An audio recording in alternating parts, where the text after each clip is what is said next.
Acabbo, and I'm here with Cars Offline. And Mike from Keane's Autoworks in Bedford Hills, New York. Yep, we're going to do an interview today, talk a little bit about how Mike got started and some things to think about when buying a vehicle when you're not present, right? Yeah, especially the exotics.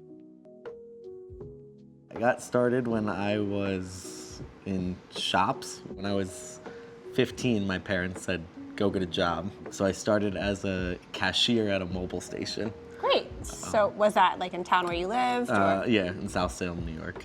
But there was this guy, John, essentially was like my mentor at the end of the day because he was the mechanic at the mobile station.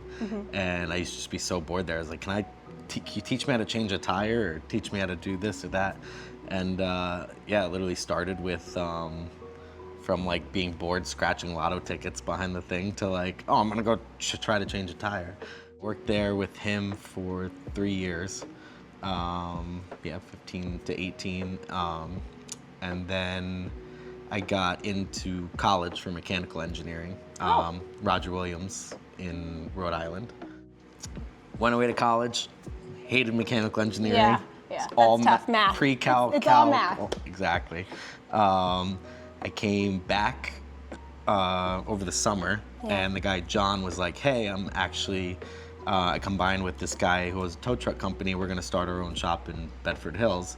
Like, honestly, you're this young punk that I thought was like never gonna make it, but you're actually like one of the best guys I've had work for me, and you're the youngest.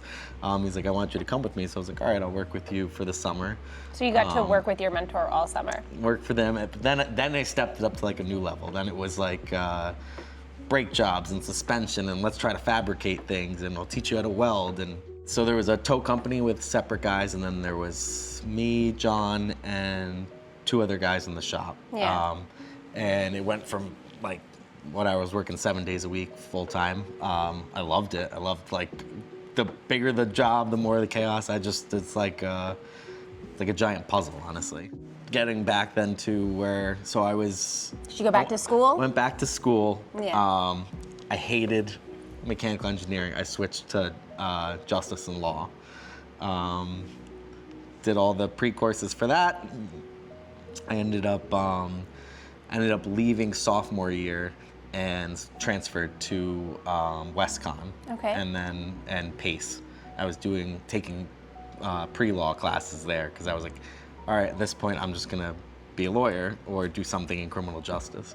I went from that to I was working during the day because a lot of the classes are like the law classes are from 5 to 9. Yeah. So I would work for him during the day and then do my classes at night.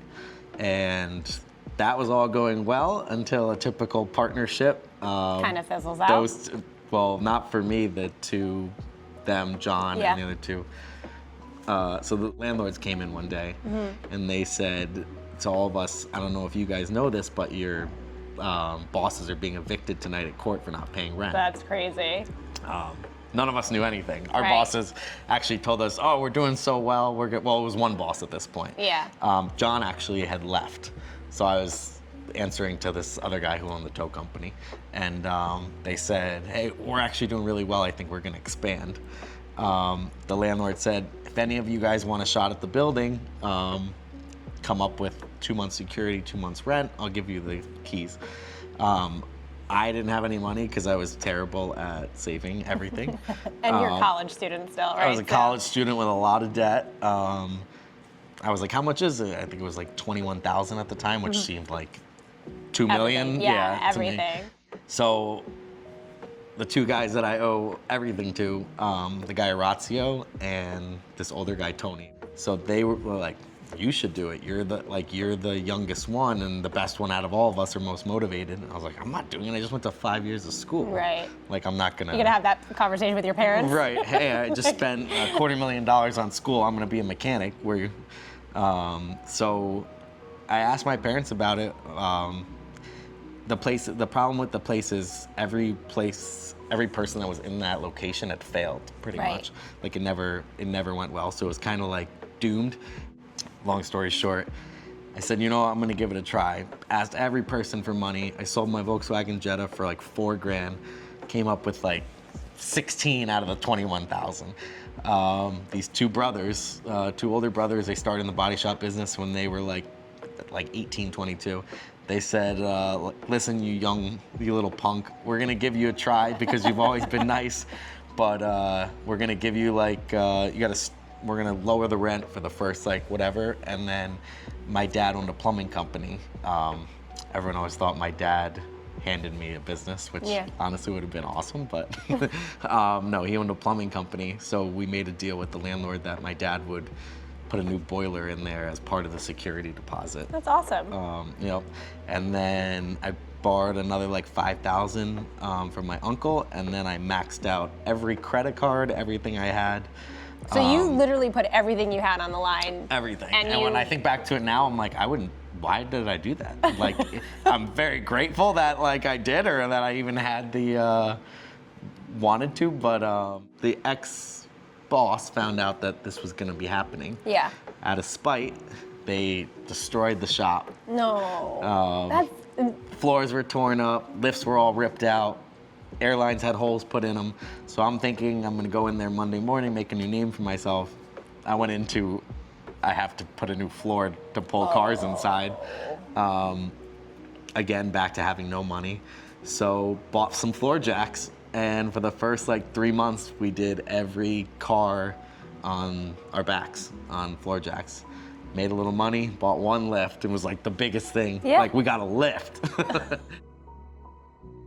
My guys stuck by me. I told them, I was like, listen, I don't have money to pay you. The minute we start making some money, like I'll disperse little bits.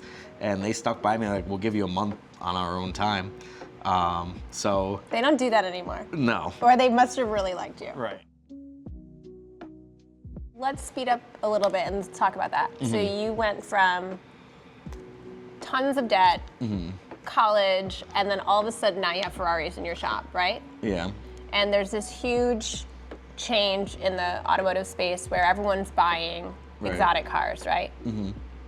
What is that like for you to deal with on a day-to-day? And the positives and negatives that kind of come along with it. So I went, really it started when I broke even and paid all my debts and stuff. It was kind of like, you know what? I took a risk and I got to here. I'm gonna do it again. Like, my dream was I wanted to be like Mavis Tire. I was like, I wanna own stores up and down the whole coast. But if you look at Mavis Tire and stuff, they do brakes and tires. Yeah, that's it. I was doing everything from a Honda oil change to Ferrari engines, and trying to find the manpower and the mechanics that can do that range of cars. Yeah, the skill set's not. Yeah. You need Apex all day. Right. So I opened another big shop in Richfield, Connecticut, and I had my main guy, Orazio, run that shop. Yeah. Then at one point, so then I was like 25,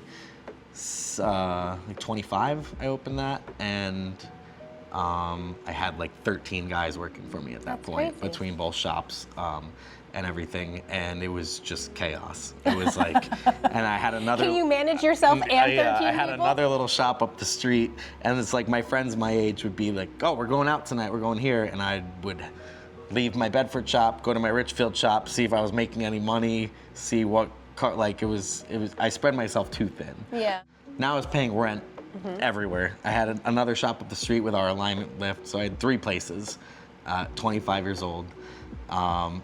More and more supercars. It's like law of attraction. There'd be a Ferrari out front, and then a guy would drive by and say, oh, it work on that. Yeah. It could work on my Lamborghini. And then it kept going. So all of a sudden our lot went from Hondas and Acuras to Ferraris and Lamborghinis more and more, which in a way became like a blessing and a curse, because those cars ended up turning away now my in and out cash flow cars. Like your regular. The average person with the Toyota that we would love to work on, don't discriminate any cars. We do brake jobs on it and they're in and out. They have the parts down the street. Now we're like, oh, well, he's got a Ferrari, he must charge a lot. So it was hard trying to get people to realize that we had 2 separate teams of mechanics, 2 different sides of the shop. 3 bays are for the supercars with trained Ferrari mechanics, and the other things. For your but daily drivers. For your daily drivers. So we really want to kind of get that across, right? Like that Keane's does both. Right, it is, and it's like a one-stop shop for everything. I mean, everyone always asks, what do we do? It's everything but paint, pretty much. Yeah. But And you have relationships for that too, right? Like if... Yeah, we sub out a lot. The guys at J&B Body Works, Deanna's. Nice little shout out there. Yeah, right. J&B Body Works. They do all the high end cars, pretty much on the whole East Coast, to be honest.